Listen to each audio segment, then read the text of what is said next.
It's the banks run the world. The rich run the world. They don't care if you're communist or capitalist. And so the banks love it. They love people borrow lots of money. So how do I get rich? I borrow money and I buy assets with it. The poor person borrows money and buys liabilities like purses, cars, houses, and they get poorer and poorer and poorer. Rule number one in Rich Dad Poor Dad, the rich don't work for money. Most people miss that one. Well, that goes back to 1971 when Nixon took us off the gold standard and money became fake money. So anyway, my rich dad was preparing me to think about how can I make money without money? And the way I do it, I create an asset, like a book.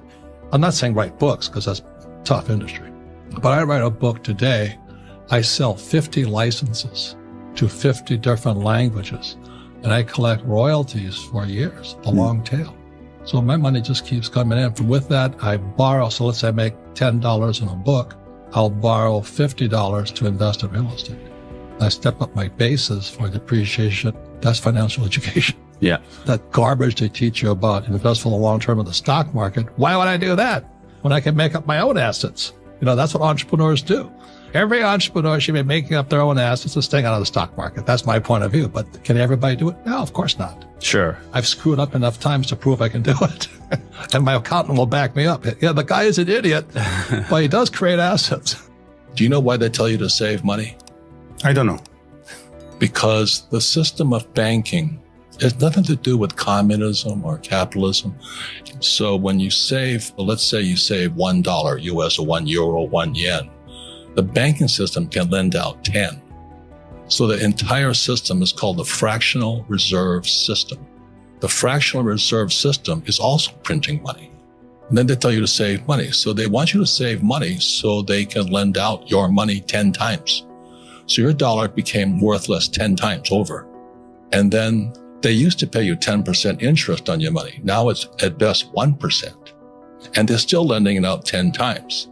So that's why you don't save money, is because your money is becoming worth less and less and less and less and less. The banks are getting richer and richer and richer. Then they tax you on that interest they pay you. That 1% interest, if they pay you that much. Japan is 0. And the Japanese are so stupid, they still save money. We also have 0. And they still save money. How stupid is that? That's what I would question. So how come that happens?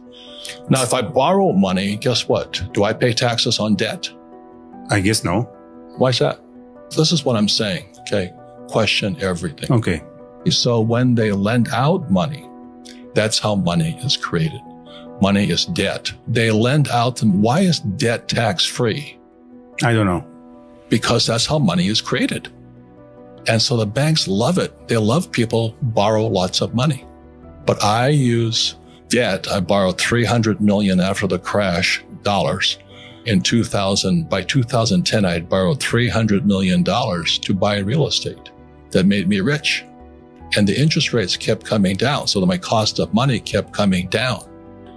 And so everybody else is saying, oh, you should get out of debt. You know why?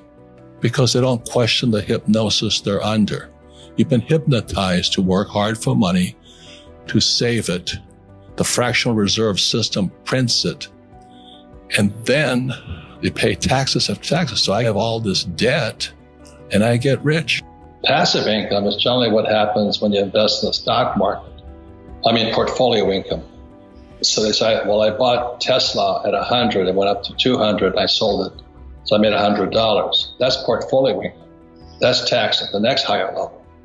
So when I have passive income, it's tax-free. Getting passive income, you have to know what you're doing. So that's why I have the best, first of all, bookkeeper, accountants, attorneys, bankers. I operate as a team. Just like when we flew into combat, we're a team. And most people are trying to do it self-employed way. I'm a good computer programmer. Good. You pay the highest taxes, you work the hardest, but you don't get ahead that way. But that's what most people, they want to do it on their own. If you want it done right, do it by yourself. And an employee is always saying the same words. I'm looking for a safe, secure job with benefits and a paycheck and a pension. That's what they're looking for. The tax law are nothing but incentives, not punishments. So if you donate, I just donated money to the food bank because they're out of food. So it's $10,000. I get a tax credit. I don't donate money to the food bank, no tax break. So because I have 7,000 rentals in apartment houses, I got a tax break. You know why? Because I'm providing housing. And because I have thousands of employees, the tax break. The government even sent me money to pay my employees. I'm one of those kids that don't like school. School is good for people who like school. But here was my poor dad, head of education, PhD, on the governor's board of Hawaii and all this stuff, and his kid, me, and I'm flunking out of school because I can't read, I can't write. And I said I couldn't read, I couldn't write. I was bored out of my mind. I was just, hey. So what I did instead was that's when I met my rich dad, who was my best friend's father, and he used these things called a game. See, games are the best teaching tools. See, when I'm playing this game, this is how the rich taught their kids battle strategy. It's called chess. My rich dad taught me to be a rich man playing Monopoly. We played Monopoly hour after hour after hour. The formula for great wealth of Monopoly is 4 greenhouses, 1 red hotel. So today in Arizona, I own 8,000 greenhouses and several red hotels. I just play Monopoly for real. So that's the power of a game, because a game engages me mentally, physically, because I actually have to move things, emotionally, because when somebody knocks me out, I better wake up. I made a mistake.